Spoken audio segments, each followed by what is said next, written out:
మబ్బులతో కప్పిన కొండల మధ్య ఓ నిశ్శబ్ద గ్రామంలో అరిననే జిజ్ఞాసువంతుడైన బాలుడు జీవించేవాడు.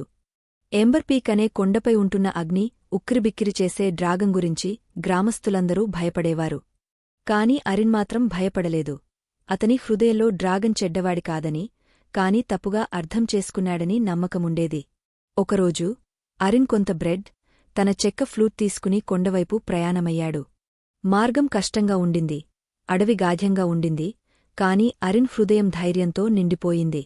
ఎట్టకేలకు ఎంబర్పీక్కి చేరుకున్నప్పుడు అతను ఒక అద్భుతమైన డ్రాగన్ను చూశాడు. దాని పొక్కలు మంటల వంటి బంగారుతో మెరుస్తుండగా దాని కళ్లలో భయం కాదు, బాధ కనిపించింది. అరిన్ పారిపోలేదు. బదులుగా తన ఫ్లూట్ తీసుకుని వాయించాడు.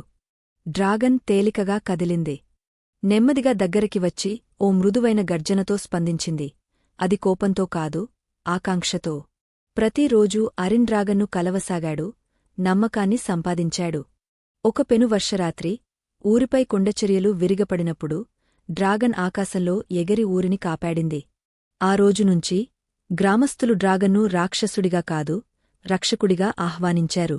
అరిన్, ఓ ఫ్లూట్, ధైర్యంతో నిండిన హృదయం కలిగిన బాలుడు, మానవుడు మరియు గాథల మధ్య వారధిగా నిలిచాడు.